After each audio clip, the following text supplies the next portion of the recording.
अटल बिहारी वाजपेयी की सरकार ने ऐसे ऐसे संविधान संशोधन किए जो आज भी भारत के सामाजिक आर्थिक विकास में एक अलग पैमाना रखता है। जब जब सत्ता में सर्वाधिक शक्तिशाली लोग आते हैं तो वो चाहते हैं कि प्रत्येक पद और पोस्ट पर हम जो चाहे वही होगा। भारत के नागरिकों के मौलिक अधिकारों से उसे वंचित करता है तो न्यायपालिका उसको इनेलिजिबल घोषित कर देगा, अवैध घोषित कर देगा।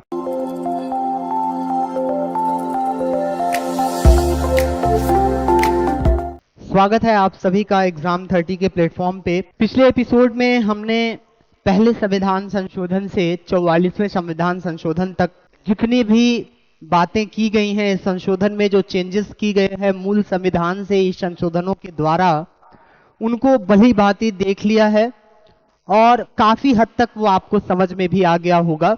ये हर एक प्रकार के एग्जामिनेशन के लिए बहुत ही महत्वपूर्ण चैप्टर है, जहां से एग्जामिनेशन में आपको क्वेश्चन देखने को ही मिलते हैं। तो आइए उसके अगले सेकंड पार्ट में हम 44वें संविधान संशोधन के बाद 105वें संविधान संशोधन तक क्या क्या महत्वपूर्ण संशोधन किए गए हैं उस पर एक बार पुनः नजर डालते हैं। हर एक प्रकार के एग्जाम के लिए काफी महत्वपूर्ण है महत्वपूर्ण संविधान संशोधन, चाहे वो यूपी ट्रिपल एससी हो, एसएससी हो, सीजीएल हो, एमटीएस हो या अदर एग्जामिनेशन, यूपीएसआई हो, यूपीपीसीएस हो, इवन यूपीएससी के लिए भी यहां से फैक्ट आप उठा सकते हैं।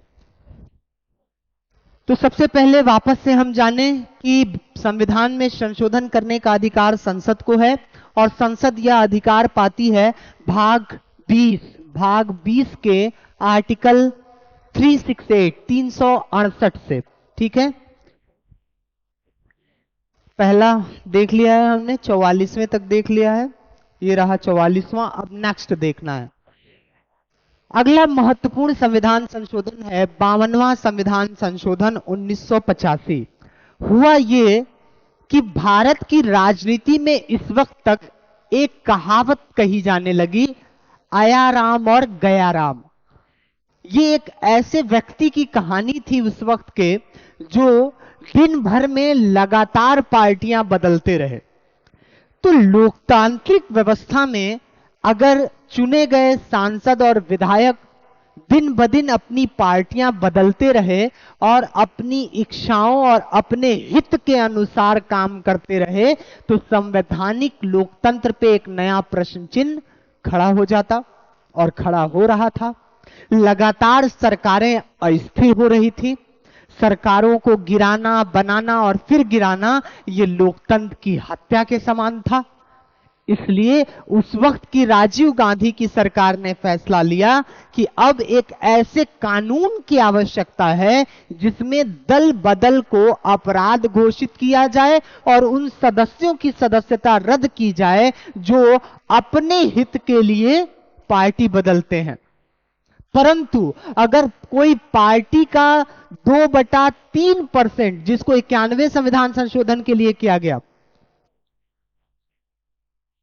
2/3% अगर सदस्य पूरी पार्टी के जो चुने हुए हैं वो चेंजेस करते हैं तो उनको क्या माना जाएगा? उनको दल बदल नहीं माना जाएगा। तो 52वें संविधान संशोधन के तहत जिसकी बात की गई वो दल बदल के खिलाफ कानून बनाकर एक नई अनुसूची, 10वीं अनुसूची जोड़ी गई। दो प्रश्न यहां से, दल बदल अधिनियम कब पारित हुआ? किस संविधान संशोधन के तहत? 52वें संविधान के संशोधन के तहत। किस वर्ष? 1985। प्रधानमंत्री कौन था? राजीव गांधी। कौन सी अनुसूची जोड़ी गई? 10वीं अनुसूची। ठीक है, अगला है 61वां संविधान संशोधन अधिनियम 1989। ये लोकसभा और विधानसभा चुनाव के लिए मतदान की उम्र जो 21 साल थी उसको घटा करके 18 साल कर दिया। अब प्रत्येक 18 वर्ष का पुरुष, महिला, ट्रांसजेंडर या अदर एलजीबीटी समुदाय के लोग अपने सार्वभौमिक मताधिकार का प्रयोग कर सकते हैं। ठीक है, फिर है 65वां संविधान संशोधन। इसके तहत एक राष्ट्रीय आयोग बनाया गया, किसके लिए? अनुसूचित जनजाति के लिए। अनुच्छेद 338 में संशोधन करके आर्टिकल 338 ए जोड़ा गया और उसमें राष्ट्रीय अनुसूचित जनजाति आयोग की व्यवस्था की गई, जिसमें एक अध्यक्ष, एक उपाध्यक्ष और 3 सदस्य होते हैं। 3 वर्ष का इनका कार्यकाल होता है, राष्ट्रपति द्वारा चुने जाते हैं। अगला है 69वां संविधान संशोधन, 69वां 1991। 70 सदस्यीय विधानसभा दिल्ली के लिए 7 सदस्यीय मंत्रिपरिषद के प्रावधान के साथ दिल्ली को राष्ट्रीय राजधानी क्षेत्र दिल्ली बनाया गया। इसके जस्ट बाद वाला 70वां संविधान संशोधन किया गया और 70वें संविधान संशोधन में दिल्ली और पौंडीचेरी को भी यह अधिकार दिया गया कि राष्ट्रपति के चुनाव में दिल्ली और पौंडीचेरी यूनियन टेरिटरी में जो विधानसभा के सदस्य हैं वो भी राष्ट्रपति के चुनाव में वोट कर सकते हैं। ठीक है। फिर है 73वां संविधान संशोधन 1992।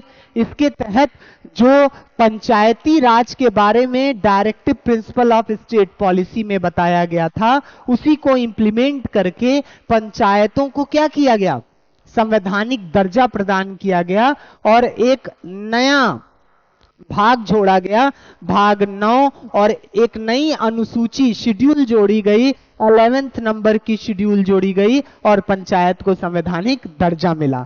संविधान को इस पे संविधान ने पंचायतों को कानून बनाने के लिए जो विषय दिए वो 29 विषय दिए गए। 29 सब्जेक्ट पे पंचायतें लोकल लेवल पे अपना काम कर सकती थी। इसमें अनुसूचित जाति, अनुसूचित जनजाति के लिए उनकी आबादी के अनुपात में सीटों का आरक्षण दिया गया।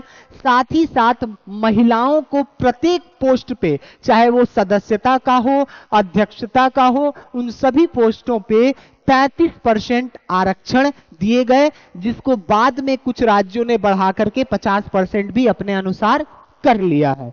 ठीक है। अगला है 74वां संविधान संशोधन। इसमें नगर पालिका, नगर निगम की व्यवस्था की गई जो शहरी स्थानीय निकाय है। ठीक है। और इसमें क्या किया गया, नया पार्ट जोड़ा गया, पार्ट 9A भाग 9 का, और एक नई शेड्यूल अनुसूची जोड़ी गई, 12वीं अनुसूची। अब तक 12 अनुसूचियां संविधान में शामिल हैं। तो सबसे लास्ट वाली जो अनुसूची जोड़ी गई है वो 74वें संविधान संशोधन के तहत 12वीं अनुसूची जोड़ी गई है, जो नगर पालिका और नगर निगम से संबंधित है, और इसमें 18 विषय दिए गए हैं। कितने विषय दिए गए हैं? 18 विषय दिए गए। ठीक है। फिर है 86वां संविधान संशोधन। इसके तहत 2 काम किया गया। पहला तो अनुच्छेद 21 में जो प्राण और दैहिक स्वतंत्रता का अधिकार देता है, उसमें शिक्षा का अधिकार दिया गया और 6 से 14 वर्ष के बच्चों के लिए मुफ्त और अनिवार्य शिक्षा मौलिक अधिकार घोषित किया गया। साथ ही साथ जो 42वें संविधान संशोधन के तहत स्वर्ण सिंह समिति की सिफारिश पे 10 फंडामेंटल ड्यूटी जोड़े गए थे, उसमें एक और फंडामेंटल ड्यूटी जोड़ा गया 86वें संविधान संशोधन के तहत, और ये 11 फंडामेंटल ड्यूटीज हो गए जो कि एजुकेशन से संबंधित था। 11वें नंबर का फंडामेंटल ड्यूटी यानी मौलिक कर्तव्य। 91वां संविधान संशोधन 2003 अटल बिहारी वाजपेयी। इसमें क्या किया गया, मंत्रिपरिषद की सीमा निर्धारित कर दी गई। ऐसा नहीं कि अगर आपने 300 सीटें प्राप्त कर ली तो 150 200 लोग मंत्री ही बना रहे हैं, सबको खुशी कर रहे हैं। ये सरकार पे अतिरिक्त भार होता, और ये मैक्सिमम गवर्नेंस और मिनिमम गवर्नेंस, ये मैक्सिमम गवर्नेंस और मिनिमम गवर्नमेंट के अवधारणा पे कुठाराघात होता। इसलिए उस वक्त की तत्कालीन अटल बिहारी वाजपेयी सरकार ने यह प्रावधान किया कि हम अब मंत्री परिषद को एक सीमा पे लेके जाएंगे कि इससे ज्यादा मंत्री परिषद नहीं हो सकते, और इसके लिए संविधान संशोधन करना था। निर्धारित किया गया कि कुल सीटों का 15% ही प्रधानमंत्री और मुख्यमंत्री को मिलाकर के केंद्र और राज्य में मंत्री हो सकते हैं। जितनी सीटें होंगी उसका 15%, और मिनिमम कम से कम 12 मंत्री तो होने ही चाहिए। अटल बिहारी वाजपेयी एक ऐसा प्रधानमंत्री जो प्राथमिक लेवल से लेकर के सर्वोच्च लेवल तक काम करने वाला व्यक्तित्व, जिसने स्कूल चलो अभियान प्रारंभ किया, जिसने प्रधानमंत्री सड़क योजना प्रारंभ की, जिसने मिसाइल के लिए स्माइल बुद्धा, वापस से पोखरण में न्यूक्लियर बम का परीक्षण कर दिया, पश्चिम देखता रह गया। और अटल बिहारी वाजपेयी ने निर्धारित कर दिया कि भारत की शक्ति, भारत की आत्म चेतना वैश्विक परिप्रेक्ष्य में अलग है, भारत शांति का पक्षधर है और हमेशा रहेगा। अटल बिहारी वाजपेयी की सरकार ने ऐसे ऐसे संविधान संशोधन किए जो आज भी भारत के सामाजिक आर्थिक विकास में एक अलग पैमाना रखता है। वो अटल बिहारी वाजपेयी जो देश की सत्ता पे, जिसके हाथ में सारी शक्तियां, सारा कमान होता है, वो सत्ता में रह करके एक नया शब्द देते हैं, राजधर्म का पालन। यानी आप किसी भी सोसाइटी, वर्ग, धर्म, जात के हों, लेकिन अगर आपको संवैधानिक पद मिला है तो आपका राजधर्म है कि आप सभी प्रकार के लोगों के लिए उचित व्यवहार करें और संविधान के तहत रहते हुए उनके अधिकारों और उनके लिए अपने कर्तव्यों का शुद्ध अंतःकरण से पालन करें। प्रधानमंत्री के पद पे बैठे थे अटल और राष्ट्रपति के पद पे बैठे थे कलाम। ये क्या स्वर्णिम अवसर था, एक तरफ कलाम थे, एक तरफ अटल। अगला है 97वां संविधान संशोधन। इसमें सहकारी समिति के लिए एक अलग प्रावधान किया गया। भाग 9 ख जोड़ा गया, पार्ट 9 बी, और भाग 4 के तहत सहकारी समितियों के निर्माण को प्रोत्साहित किया गया। अनुच्छेद 19(1) सी में संशोधन किया गया और एक नया डीपीएसपी 43 बी जोड़ा गया और उसमें किसकी बात की गई? सहकारी समिति की। तो सहकारी कोऑपरेटिव सोसाइटी की बात आई है 97 कॉन्स्टिट्यूशनल अमेंडमेंट के तहत। और इसी के तहत हमने अभी की जो गवर्नमेंट चल रही है केंद्र सरकार में, उसमें एक नया मंत्रालय क्रिएट किया गया, सहकारिता मंत्रालय, जिसके मिनिस्टर अमित शाह हैं। अगला संविधान संशोधन 99वां संविधान संशोधन। कोलेजियम प्रणाली के स्थान पर एक नया राष्ट्रीय न्याय नियुक्ति आयोग एनजेएसी की स्थापना की गई, परंतु संवैधानिक संशोधन के इस प्रोविजन को सुप्रीम कोर्ट ने अवैध करार देते हुए रद्द कर दिया। तो 99वां संविधान संशोधन बहुत महत्वपूर्ण है। यह संविधान संशोधन क्यों महत्वपूर्ण है? क्योंकि जब जब सत्ता में सर्वाधिक शक्तिशाली लोग आते हैं तो वो चाहते हैं कि प्रत्येक पद और पोस्ट पर हम जो चाहे वही होगा। हम ही हम हैं तो क्या हम हैं, तुम ही तुम हो तो क्या तुम हो, हमारे पास सत्ता है, हम जो चाहे वो कर सकते हैं। तब इस संविधान की खूबसूरती ने इस देश के लोकतंत्र को बचा लिया है। शक्तियों के पृथक्करण के सिद्धांत ने भारत के लोकतंत्र को बचा लिया है। जब तक सत्ता पे बैठने वाला व्यक्ति अपने आप को सर्वोच्च सत्ता का मालिक समझ बैठता है, वो समझता है कि हमेशा उसकी सरकारें रहने वाली हैं, वो भूल जाता है कि भारत का लोकतंत्र अगर एक तरफ इंदिरा गांधी को पसंद करता है तो 1976 और 77 में जब चुनाव होते हैं तो उसी इंदिरा गांधी को सीट से उखाड़ करके फेंक भी देता है। सब ताज उछाले जाएंगे, सब तख्त गिराए जाएंगे, हम देखेंगे। तो संविधान ने एक ऐसा प्रोविजन किया हुआ है आर्टिकल 13 के तहत कि कोई भी ऐसा कानून, कार्यपालिका आदेश अगर भारत के नागरिकों के मौलिक अधिकारों से उसे वंचित करता है तो न्यायपालिका उसको इनेलिजिबल घोषित कर देगा, अवैध घोषित कर देगा। ठीक है। 100वां संविधान संशोधन। इसमें भारत और बांग्लादेश के बीच में भूमियों का हस्तांतरण हुआ। 101वां संविधान संशोधन। जीएसटी पारित हुआ, बहुत महत्वपूर्ण। 2017 में जीएसटी अधिनियम आया और उसके तहत इसको फाइनलाइज किया गया। 102वां संविधान संशोधन। राष्ट्रीय पिछड़ा वर्ग आयोग का गठन किया गया, राष्ट्रपति के द्वारा इसके अध्यक्ष का चुनाव होता है। 103वां संविधान संशोधन। इसके तहत ईडब्ल्यूएस, इकोनॉमिक वीकर सेक्शन को 10% आरक्षण दिया गया। अनुच्छेद 15 में एक 4 सब क्लॉज जोड़ा गया और 5 और अनुच्छेद 16 में भी इसी तरह के प्रावधान किए गए और 10% आरक्षण दिया गया। 104वां संविधान संशोधन लोकसभा और राज्य की विधानसभाओं में एससी एसटी के लिए सीटों की समाप्ति की समय सीमा 70 सालों से बढ़ा के 80 साल कर दी गई।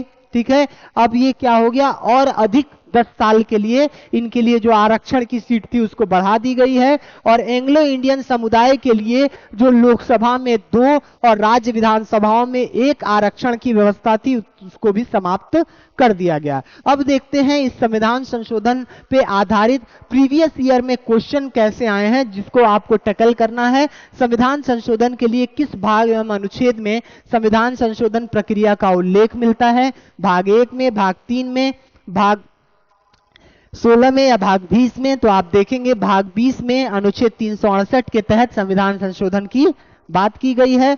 अगला देखिए, भारतीय संविधान की कौन सी विशेष व्यवस्था दक्षिण अफ्रीका के संविधान से ली गई है? तो क्या है? संविधान संशोधन की प्रक्रिया है। संविधान संशोधन हेतु विधेयक सर्वप्रथम कहां प्रस्तुत किया जा सकता है? संसद में प्रस्तुत किया जा सकता है, और दोनों ही सदनों में से राज्यसभा या लोकसभा कोई भी संविधान संशोधन विधेयक ला सकता है। तो संसद में किसी भी एक सदन में लाया जा सकता है। अगर अब तक आपने चैनल सब्सक्राइब नहीं किया है तो सब्सक्राइब कर ले। एग्जाम 30 आपके लिए न सिर्फ फैक्ट पे बात करता है बल्कि एक होल कॉन्सेप्ट बना करके आपको ऐसा मटेरियल प्रोवाइड करता है, ऐसा लेक्चर प्रोवाइड करता है जिसमें आप अपने संघर्ष को सफलता तक पहुंचा सकते हैं। देखते रहिए एग्जाम 30, जुड़े रहिए हमारे साथ। धन्यवाद। जय हिंद, जय भारत।